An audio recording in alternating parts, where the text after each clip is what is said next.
नमस्कार दोस्तों, कैसे हैं आप? मैं हूं गौरव और ये है ट्रांसफॉर्मेशंस। हमारे पास काफ़ी सारे लोगों के मेल्स आते हैं, मैसेजेस आते हैं कि ट्रांसफॉर्मेशंस प्लेटफॉर्म क्या है और आप युवाओं को किस तरीके की अपॉर्चुनिटी देना चाहते हैं या ये किस तरीके का फ्री ऑफ कॉस्ट प्लेटफॉर्म है और इस प्लेटफॉर्म से क्या चेंज आ पाएगा। तो देखिए, हमारा देश में पॉलिटिकल एज इलेक्टोरल डेमोक्रेसी है और डेमोक्रेसी के 4 मेजर पिलर्स होते हैं, जैसा एग्जीक्यूटिव, लेजिस्लेटिव, जुडिशरी और फोर्थ है आपका जर्नलिज्म। और हमारे देश में कोई भी अगर आपको चेंज लेके आना है, कोई बदलाव लेके आना है, भले वो राज्य स्तरीय बदलाव हो, भले वो केंद्र स्तरीय बदलाव हो, भले वो क्षेत्रीय बदलाव हो, तभी चेंज आ सकता है जब आम जनता के जो प्रतिनिधि हैं, जिनको चुना जाता है हर 5 साल में वोट के थ्रू, जो आपके इलेक्शंस होते हैं उसके थ्रू, और आगे चल के वो विधानसभा के मेंबर बनते हैं, जैसे मेंबर ऑफ लेजिस्लेटिव असेंबलीज को एमएलए बोलते हैं, या केंद्र में सांसद बनते हैं, भले वो राज्यसभा के हों या आपके लोकसभा के हों। और उसके बाद वहाँ जाके जो प्रॉपर बिल पास होते हैं आम जनता, आम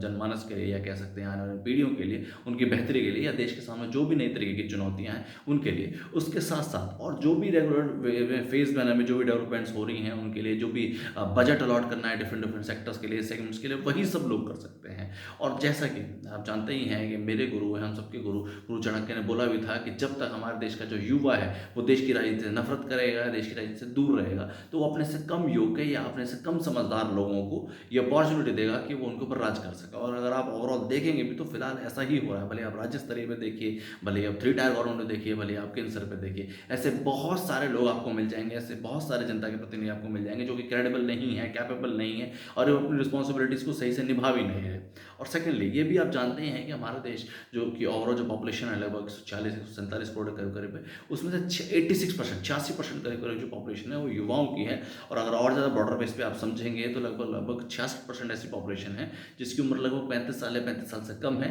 या 55% ऐसी पॉपुलेशन है जिसकी जो एज है उसकी 25 साल या 25 साल से कम है। तो ये और ज़्यादा इंपॉर्टेंट बन जाता है कि अगर जो हमारा देश जो है युवा देश है, और वर्ल्ड में सिर्फ हमारा देश ही इतना युवा देश है, इतना जवान देश है, तो युवा जो है इंडियन पॉलिटिकल इलेक्टोरल सिस्टम का हिस्सा बने और अपने साथ साथ अपने आगे आने वाली पीढ़ियों के लिए, उनके बेहतर फ्यूचर के लिए नई नई एक तरीके से फेज मैनर में स्कीम्स बनाएं, प्रोजेक्ट करें और चेंज आ सकें। और आप किसी भी सेगमेंट से एग्जांपल ले सकते हैं। जैसा एग्जांपल अभी फिलहाल हमारे देश में जो स्टार्टअप कल्चर है वो ओवरऑल वर्ल्ड में थर्ड लेवल पे है। फिलहाल जो इंडिया है थर्ड लेवल पे है आपका स्टार्टअप कल्चर में। ये कैसे हो पाया? जब देश के युवाओं को अपॉर्चुनिटी मिली, उनको फाइनेंशियल बैकिंग्स मिली, उनको सपोर्ट मिल पाया, उनको इक्विटी के रूप में पैसा मिल पाया, और उनको नई नई जो उनकी खोज है, जो नए नए उनके सर्च है, जो नई नई उनकी अप्रोच है, उसको एक तरीके से इंप्लीमेंट करने का मौका मिला और उन्होंने बेहतर से बेहतर करके दिखाया। ऐसे ही जब देश के युवाओं को Indian political as electoral system का हिस्सा बनने का मौका मिलेगा, कोई free of cost transparent way में उनकी बैकिंग दी जाएगी, तो वो देश की प्रगति में भी योगदान दे सकते हैं और बेहतर से बेहतर प्रगति करके दिखा सकते हैं।